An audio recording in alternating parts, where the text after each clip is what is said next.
I think like for me, like in the space of 12 months, we've basically gone from being in a position where it's like, can this actually even sustain itself or like be viable? And I should maybe even go and get a job whilst I do this. Or literally, because of this system, the business is at a point where I'm thinking about how can we set it up so in 3 to 5 years time I can sell this thing. So I was in the mindset of Facebook isn't working, Facebook doesn't work anymore, iOS 14 killed Facebook. Exactly. So it kind of hit a point in October, November time when I realized, shit, I need to make a change as soon as possible. Otherwise we could go under within 12 months of launch. So things very quickly got off the rails from when we had started.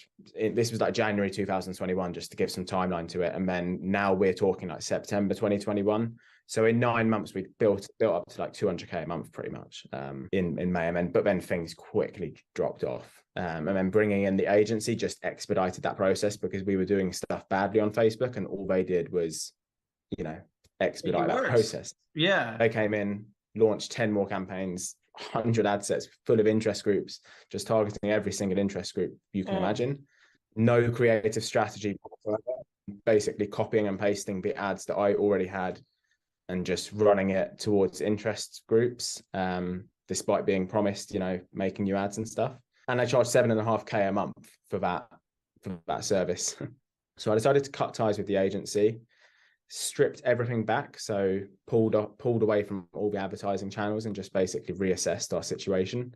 Like, this is over with, this thing's done, and like maybe I need to do something else, like this business, like I caught it, that's great, maybe I can figure out another business that hopefully will work, but I got all this inventory, X, Y, and Z, that kind of stuff. Yeah, that's what it was. And for me in that situation, I had a decent amount of inventory, and I decided, okay, Facebook's not the one, so I decided to move over to TikTok, and I kind of made it work for 3 or 4 months, doing the same stuff, interest-based targeting on TikTok, and we kind of got to a decent level again where the business was making enough money to kind of sustain itself and make it a worthwhile venture.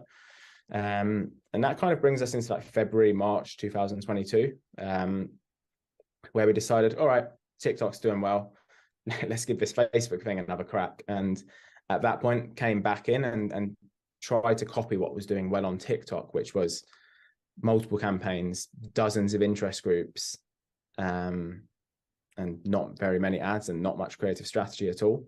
So in essence, doing what we were doing when things went really badly in September, but naivety and all, and it just didn't work.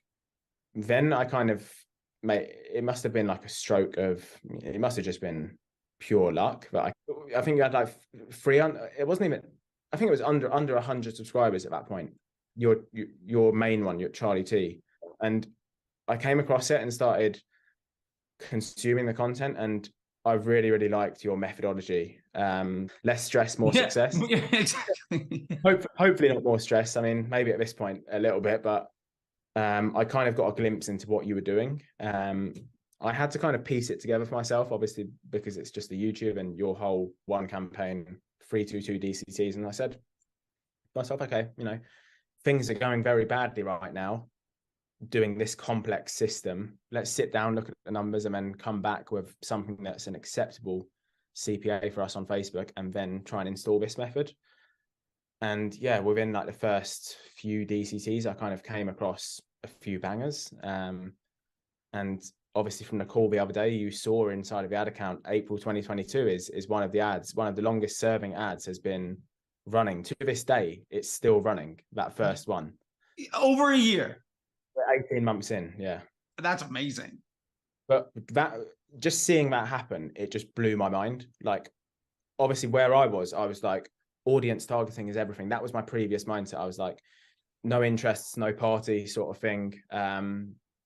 But seeing that running abroad, getting a considerable amount of conversions within its first few days really of running and just tearing away with spend, it kind of gave me instant belief in obviously you as a person and your teaching. I suppose for anyone it would. Sure. Had that have not worked, I dread to think where we may be now. But luck was on our side, and it did. And from there, it kind of transitioned on, more DCTs, more success, until I kind of got to a point where I had the one campaign structure set up. You know, I had my 322, I had my DC, you know, my 2 DCTs, you know, I had my my sticky note with the 2 DCTs and my one improving. Like one of these. That's it. I pieced that together from the YouTube. Nice. But we kind of hit a point where the proving ground was just going away with spend, and nothing I could produce could deliver results. And this is now like June 2022, where, you know, naturally you start to see stuff drop off. Yeah. You know, that 6 week period that you talk about, which we've hopefully, as you say, it said in your email this morning, just got out the back of, because we could really do with it right now. Yeah, we were kind of in that period, and again, I was starting to have some, like, not complacency, but just, you know, just not really being too sure with what to do next. And sure, a lack of confidence in the direction, because I love the fact that just doing the free stuff got you from, I might not be able to do this, to, oh my God, this is great. What else can I do to even take more advantage of it? Like, that's phenomenal. It makes me just so happy. The free stuff got us back to 6 figures, basically what we were doing the previous year, when stuff was like 10x ROAS, which I think says a lot, actually. We were at 10x ROAS at that point, because that's what the number that we cared about. But then we switched to, obviously, the CPA model and the PS. At that point, I suppose I didn't know it was PSM, but I kind of actually was working. And then doing that got us back to that same revenue. But yeah, like you said, I kind of hit a point of diminishing returns. I really, really liked you as a person, just all your content on YouTube, and decided, yeah, let me kind of search this guy up, see what more he has to offer. You know, at that point, I wanted to speak to you one-on-one, not knowing that you had the MBA program. And I think, you know, you and I sat down in I think July time, had a chat about the MBA, and yeah, I had like 100% confidence that it was going to work. It was just a matter of time. So obviously we went ahead with it, sat down for, you know, a week or two consuming all of the MBA content, which is just, again, what is inside of the YouTube is completely different to what is inside of the MBA. What is in the MBA kind of gives you the answer that you've been looking for with the YouTube, and it certainly did with me. You know, I don't know how far you want me to go into it in terms of, you can do whatever you want. Like, talk about whatever worked for you. I have nothing to hide. You know what I mean? Like, that's why I do all of this stuff. Inside the MBA, it's a watch as I'm giving you all the SOPs, the frameworks, the documentation, going from 0 to full. And there's hours of lecture and discussion, and even, like, there's no way to make that an engaging YouTube video that would get any views. It would be impossible to have that, to even post that on YouTube, let alone make it worthwhile for you for it to get views. But anyway, you know, besides that, I think when I first came in, I just decided, let's just sit down and watch all of the lectures and watch all of the content first before I take action. Immediately, I knew that ecosystem ROAS was going to be extremely valuable based on my kind of scratching the surface of PSM. So yeah, I suppose within my first few weeks of the MBA, I knew it was going to be successful. Like I said, it's just a matter of time. And once I kind of had the systems, the processes, you know, ecosystem ROAS, Scrum Doc, all that type of stuff implemented, that's when we were kind of just like ready to kind of, okay, let's just take this thing and just take it to the next level, because we had confidence in what we were doing at that point. I've got to say as well, you know, Golden Bear was definitely another moment. It was Golden Bear was like the moment that I had when I discovered 322. Gotcha. That just like, oh my God, like you just leveled up. Yeah, it was exactly that. You know, with 322, I was like, so I've been doing post IDs when I could have just done this and let Facebook find the winner for me. Yeah. And wasting money that way. But then Golden Bear was like, I've been running DCTs without even, you know, verifying that the assets inside of it are at all useful for Facebook's business. Yeah, like you're still kind of hoping to get lucky on your decisions with DCTs building from scratch. And now Golden Bear just like, oh, I can try 1,000 ideas. Oh, these 5 work? Great. I'll just go make money. Like, that's it. I find it to be like a little bit humorous almost when looking back at like how hard I worked Yeah, yeah. building all of this stuff before I had it all developed and figured it all out. Just like, and I see people all the time and just like how hard they're working on things to try to replicate getting lucky. And like we had the lecture like last week, it's not about getting lucky. It's not about finding the one ad that's going to help you spend $1 million. It's about building the system that manufactures the ads that can spend $1 million over and over and over again. And like that DCT and Control Ground, the one campaign is the factory that does it. And then when you get Golden Bear, your hit rate is just like, it makes me feel so happy to see all the confidence that people get out of it and the smile when you're talking about it. It's just like, oh my God, like Yeah. this is great. Because you can see it's worked. Like it just makes so much sense to run Golden Bear.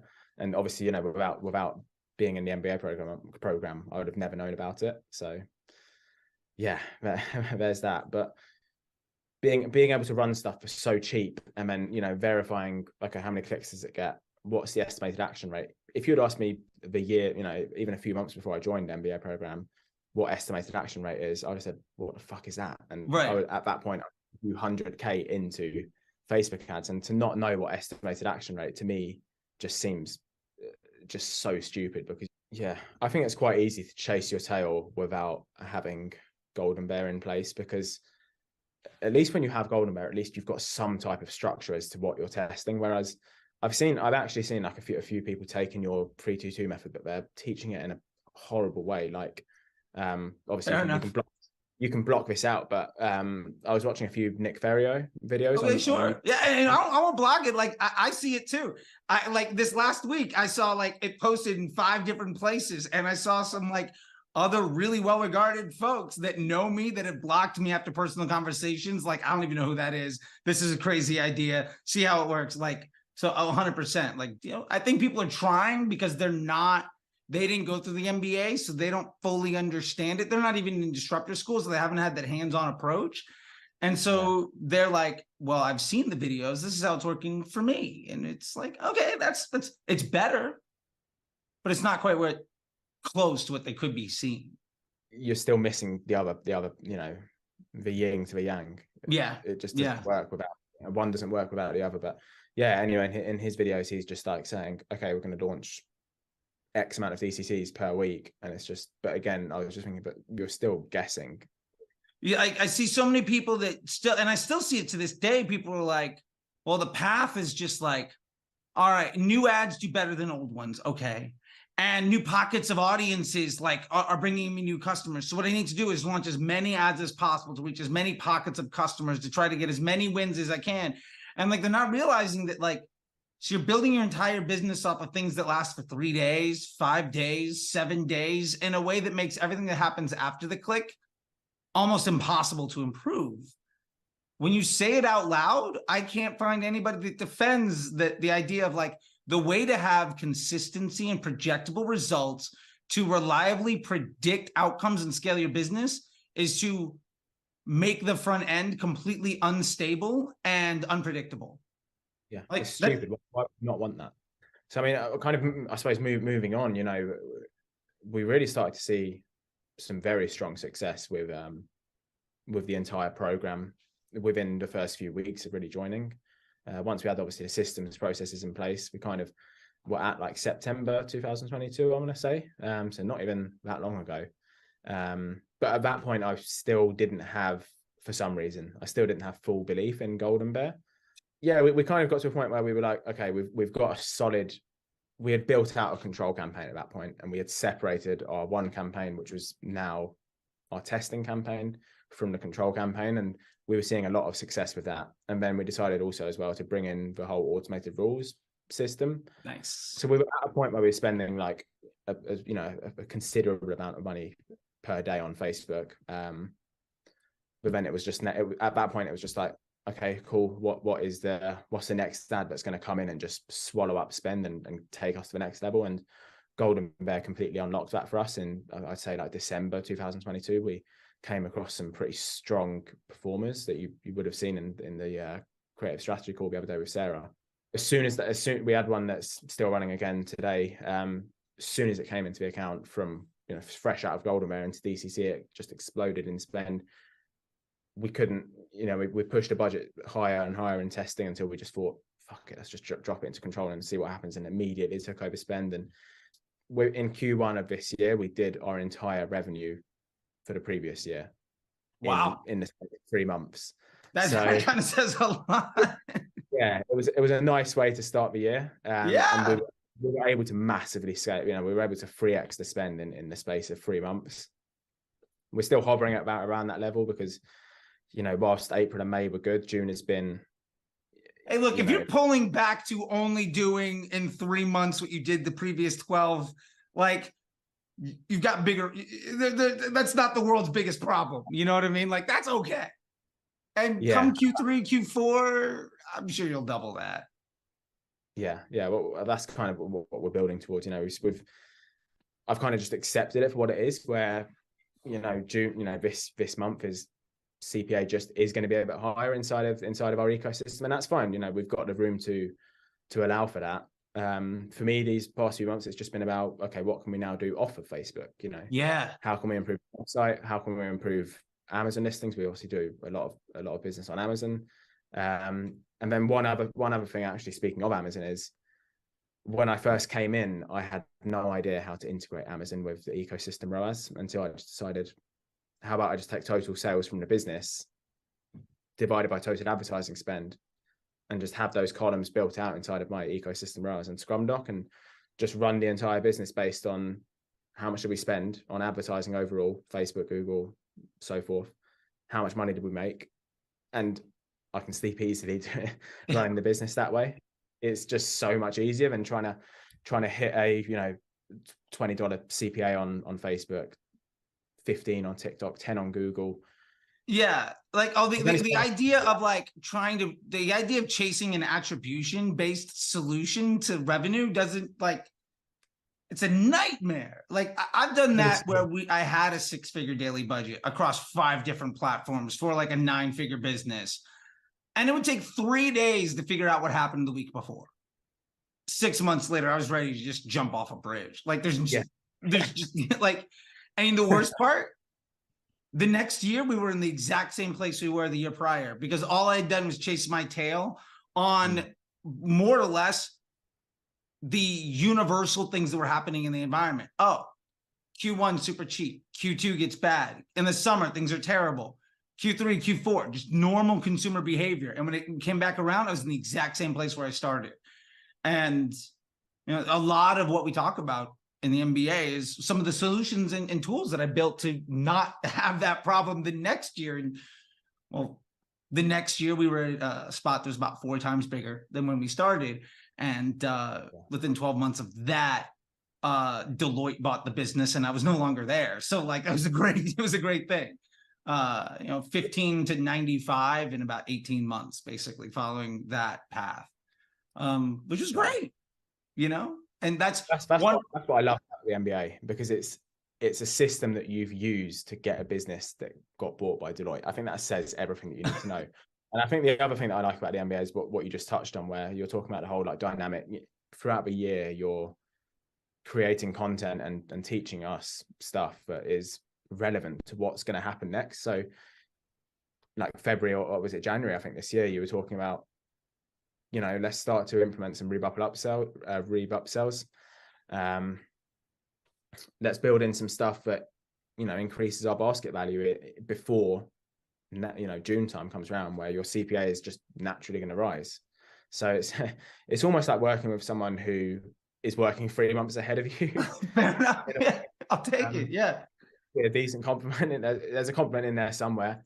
I love it. Yeah. And I think that that's something too that maybe we can touch on, is what you're getting inside of it isn't just some pre-recorded course by somebody that may or may not even do the work. I think you've talked about this SOPs and the frameworks, and every week we have a new class that's half lecture and then half Q&A, and it's supposed to be an hour, but some of those classes have gone almost 2, because people got questions. It's if you show up, you're gonna leave with your answer.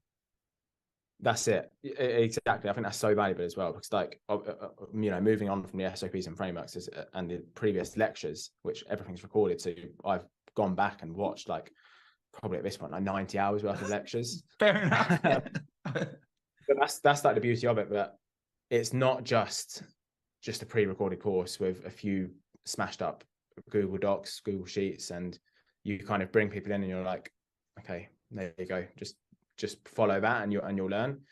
Every single Thursday, you know, without fail, you're inside of the Zoom call with a brand new lecture that's relevant to the time of year, relevant to what we've been speaking about inside of the, you know, the Facebook group or the Slack. And then obviously at the end, it's you know, full-blown Q&A based on the struggles that you know we've had in that previous week. You know, we can come to you and just be like, this has happened, what should I do? And you get immediate advice on a you know, a question that is, you know, is a burning question, because you know it's relevant to that week. And if not, that's fine. You know, you can, you know, I've raised questions to you before. You know, I'm thinking of doing this in a few weeks' time. What are your thoughts? What would your strategy be for that? And yeah, I think it's just the access level that you get inside of the MBA just makes the initial investment just so worth it. I've said it to so many people, like the best, I don't know what the price is now, so don't quote me on it, but the best 10K I've ever spent is for the MBA program. I love that. Yeah, I mean, the price has basically always stayed the same. I know there are folks that are like, you could do more, you could do less. My thing is just like, the honest truth is, I don't want it to be, I always say this, like, we exist in a space where nobody could legitimately pay us the right amount. You know, like one of my favorite quotes is Hank Azaria, one of the voices of the guys he's like a quarter of the cast of The Simpsons. And let's say he's paid like 5 million a year, 10 million a year. I heard an interview with him and this guy, Mark Maron, and he went in and he's like, I'm at the same time both wildly overpaid and wildly underpaid for my job. Let's say he makes 10 million a year. He goes into a vocal booth and records stupid voices for a children's show for like 2 weeks. And he makes like, let's say 8 figures. That's ridiculous. And then you realize also he's like a quarter of the voices on $1 billion industry. So he's getting paid a fraction of what he's worth. And my point to that is like, I think any media buyer, whether you're a brand owner or whatever, but the concept of the media buying, of the running the ads, like you could pay somebody $100, you could pay somebody 100,000. There's no way that, like, their value is how the operator uses it. And so for me, like the business model around the MBA program and that entry point around that number is always been, how do we make it accessible enough that like anybody could get into it, right? Like anybody can make this work. And I think that for me, one of the values isn't like, I mean, I could charge 100K and I probably would get, maybe I get 1/10 the amount of customers, my unit economics look the same. But one of the things that I value the most about the MBA and I love is on the weekly calls and inside the community, every new person is bringing in new knowledge and new problems. And like on those calls, I get messages from so many people that are like, the question somebody that they didn't know asked that they weren't even thinking about was the fix to the problem they weren't even aware of until like 2 weeks later. And like you're talking about, like I go back and read watch the old lectures.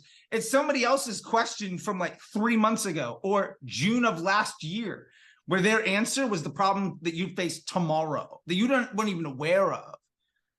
And for me, I think that there's so much more value in there that I try to make it ultimately accessible for the people that want to do it. And yeah, so like that's why it's always been, I don't want to cheapen it by, you know, everybody in there, I think, yeah, everybody in there is made the investment to buy in.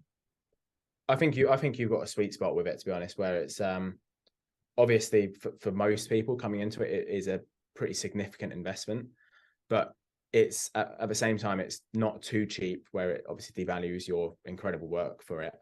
And at the same time, it doesn't devalue it to the point where we jump on a call and there's like 100 people in there and there's exactly the the chat box is loaded up with questions, and people just think, oh fuck, my question is never going to get answered here, there's no point, and then you kind of just give up on the system, and at that point you'll probably have people knocking on your door asking for their money back.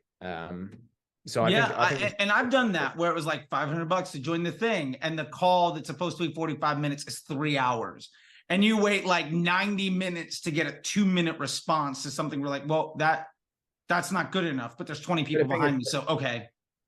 The thing is as well, though, like you say that, like you wait 90 minutes to get a 2-minute response. The point you've got it at now is like, I've asked you questions and we've had a full-on half an hour, full-blown discussion, and you have other people chiming in, and it just goes on and on and on, but it's not going on for the sake of going on. There's just value upon value upon value inside of it. Yeah, and I've always said, like, if the program triples in size or grows by 10x, my fix won't be to bring on a success consultant. I'll just add another call. Like, the amount of time it would take for me to satisfy 5 times more students in those calls. Like, oh, okay, well, we'll just do another lecture. Maybe we'll do one that's set up for the Europeans, and we'll do another one that's later in the day so the Australians and Americans can hop in, and like, it's fine. Like, there's so much more opportunity there. So like, the bandwidth isn't like, I hate seeing things, and I hear stories about it all the time. And so many people come into the MBA that have gone through other premium Slack groups or training things with other like coaches and gurus where that person never shows up. And there's some employee kind of reading a script that can't answer the question. You just feel like, why am I here? You know, like, how many times have you gone to an ad agency and like the person that's like the star is on the sales call and you never see them again? Right. Yeah, don't say that, because the agency that I spoke of earlier in the call, that is exactly what happened. Exactly, like to the letter. And it's like, amazing salesperson on the call promised the world, I thought this is going to be the best thing ever, the business is going to take off, and what happened was the complete opposite. So yeah, but you know, to your point where you're talking about being present in the Slack, I just think that's so important, and it's just one of the things that if I were you, I wouldn't change a thing in the whole that you've got. I wouldn't change a thing because you've got it perfect. I have no intention of changing anything other than like, I've got a couple of ideas right now. I'm working on like this AI thing to like help make more entry-level questions even more answerable based off of all of the things. Like, one of the things I'm doing is I'm trying to synthesize all of the lectures so that you could ask a question and the archive of the lectures just spit you back the answer. So you don't have to watch. I'm working on it. I started on Sunday. I now have one that basically works like YouTube with a B+ answer. It's like a really good employee.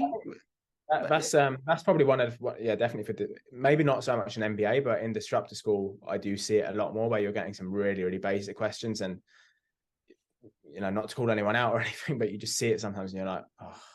Yeah. And I think what I would love to know, I mean, one, I think we talked a lot about the MBA. Like, what is your opinion about the difference between the MBA and Disruptor School and how it's worked? Because I get that question probably 3 times a week. I got one today in my DMs on Instagram where somebody's like, what's the difference between the MBA program and Disruptor School? Yeah. Okay. So I came, probably now you've got it at a different point where people come into Disruptor and then they go up into MBA, but I came in the complete opposite way, where like I came into the MBA and literally I think I joined Disruptor School like 2 months ago or something like that. And I came in August 2022. So it took me like 10 months really to join. And I think it's just like, it's tough because like with MBA, you've obviously got basically everything in one place. And then you've also got the Facebook group, but at points in the MBA, and don't get me wrong, you've also got a weekly call, but I felt like maybe there wasn't as much of like a live community where you can just like pop a message into like a group chat or something and just have a chat with people, and at the same time like see people's questions and that. And then at the same time, I knew from speaking to other MBA people, there's the Disruptor School where that exists and you can speak to people, but at the same time, it's not just so narrowed in on Facebook and the whole 322, the whole process that you teach. Disruptor School kind of just, for me anyway, it takes a step back and looks at other problems, you know. there's just so much stuff that I could talk about, but yeah, it just, I think MBA is like it's more of like a narrow lens, whereas with disruptor school is like a 360-degree full panoramic view where, okay, yeah, it could be slightly overwhelming to some people, but you know, at the same time, nothing in the disruptor school seems to go way too specific where it just becomes, this is too much. And I think that's just what the MBA program does well. It goes, what's your saying for it? A mile wide. Yeah, so I think of the disruptor school as an inch deep, mile wide. It's all the connective tissue. It's got answers to everything that you need. The MBA program is, how do I become like one of the best in the world at this one very specific? If I want to run Facebook ads and I want to do it in a way where I'll never have to pay anybody else to ever do it again, and it requires an extremely small amount of time of my week, and my bank account is going to explode as a result. That's the MBA. Once I have that, or maybe I already have a business that's working, the disruptor school is great for everybody that's got a successful business, but needs to figure out all the other pieces. Like there's, you know, and that's really the idea is, I think there's a lot of folks that'll promise you the moon and you can get going. I'm not a teach you how to crawl, right? Like disruptor school is get you from like walk to run. And the MBA program will make you like an Olympic level runner, right? But you're not going to learn how to do the other things. I think that's what makes it so valuable, though, because, you know, we've all been in them groups where it's just like, it's literally crawling pace and you just get the same questions regurgitating and it's just the same old answers. And you just think, at some point, you just think, fuck this, I'll just save myself the money each month and I'll just leave.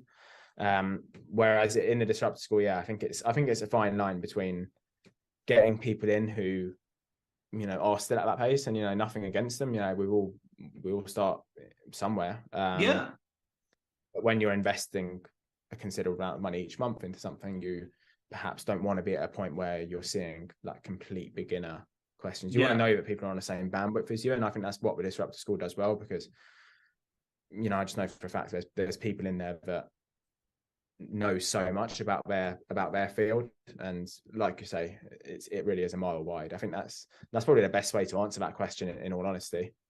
Like when Sarah comes in and does the classes, right? Or Raul's masterclass on the Google Ads stuff, and all the other instructors. I'm working on being more and more of them available. I think the ability to kind of tap into that excellence to round out everything is what it's all about.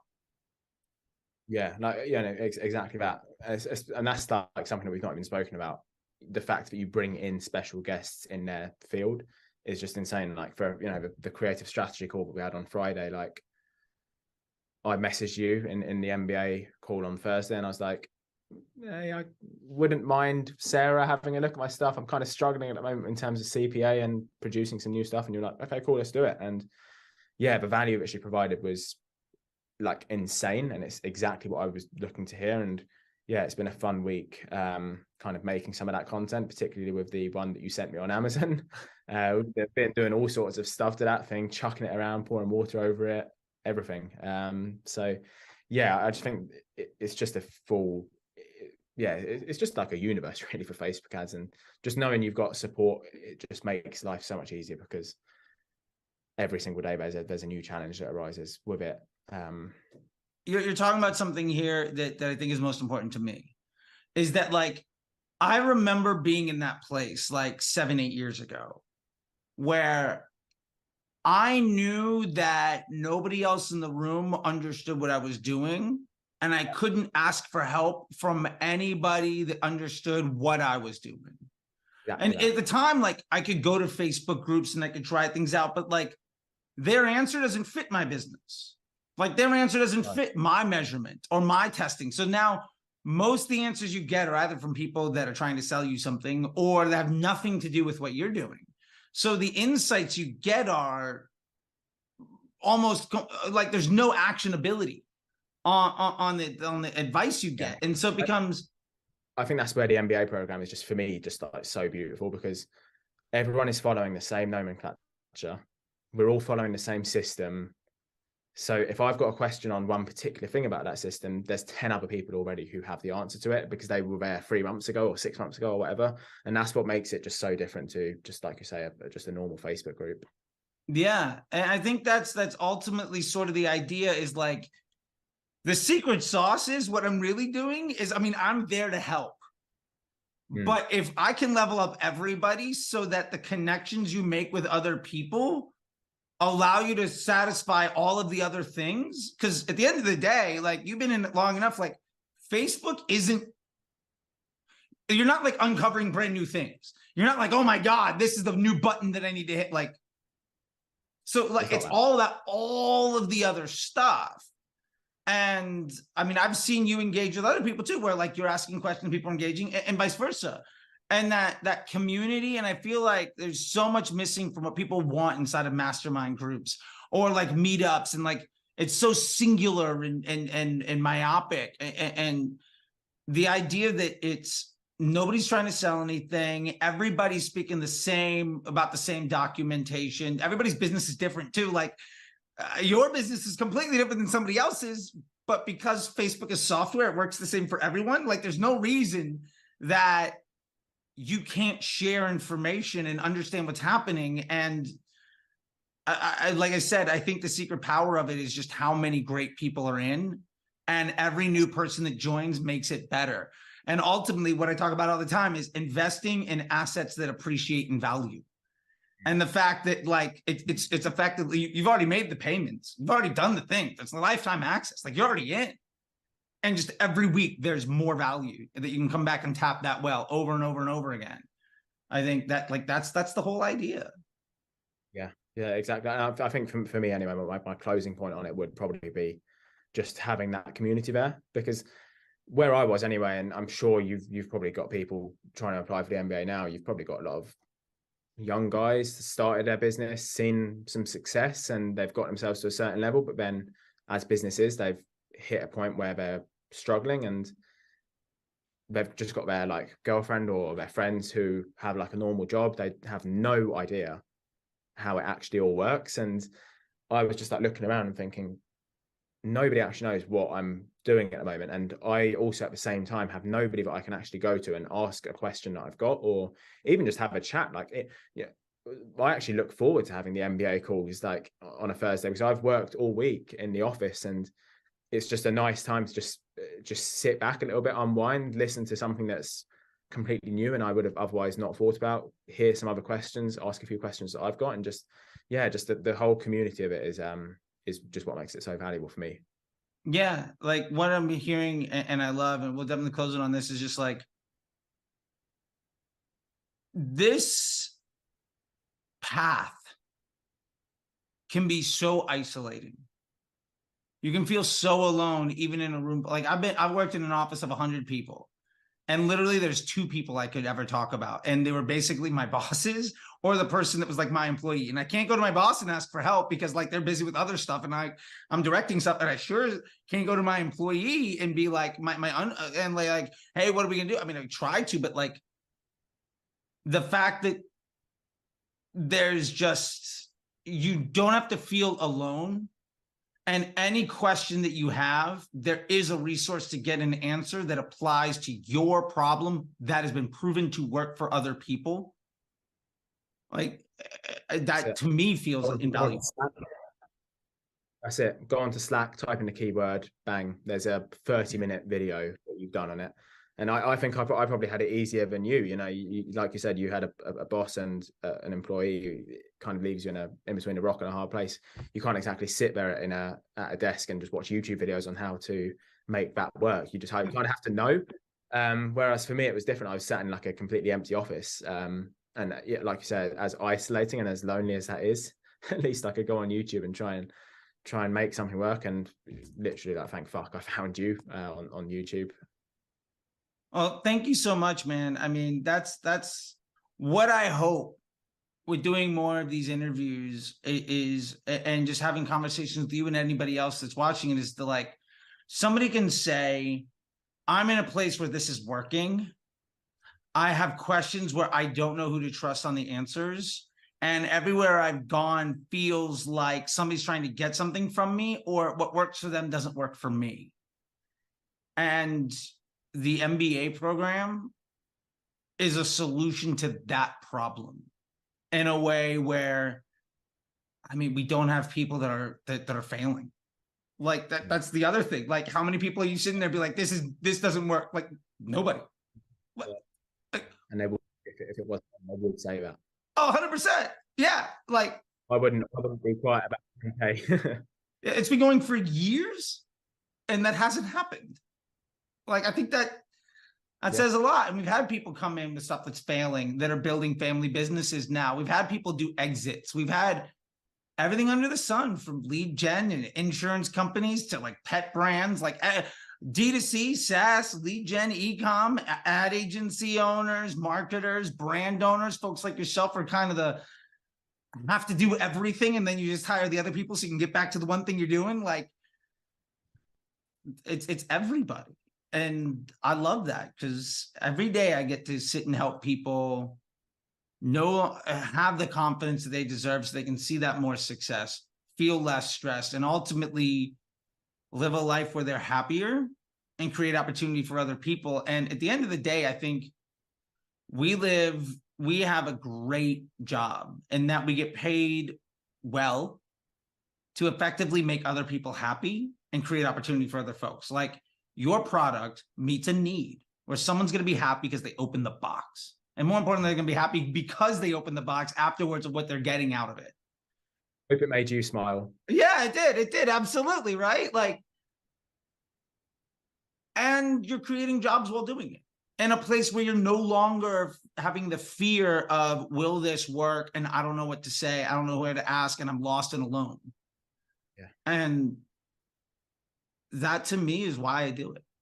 Like, that's the, like, oh, that's my thing. I found my thing in life. Like, great.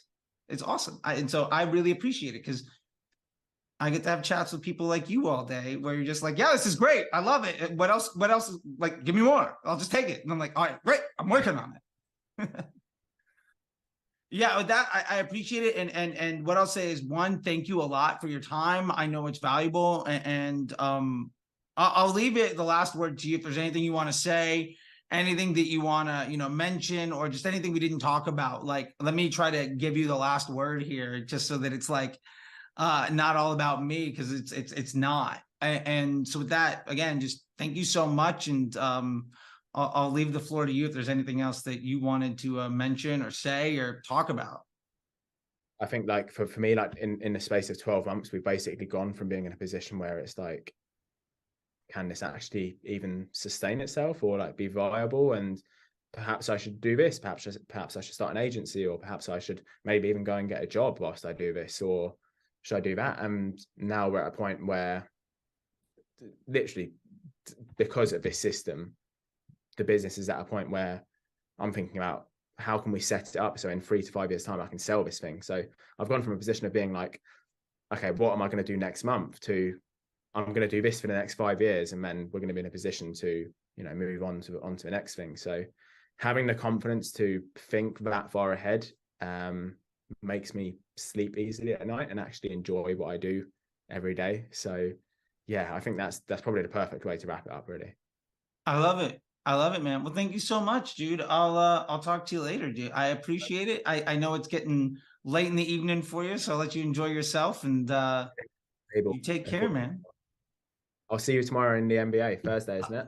That's right. I'll see you then. Bye, buddy. Tomorrow, enjoyed it. Thank you.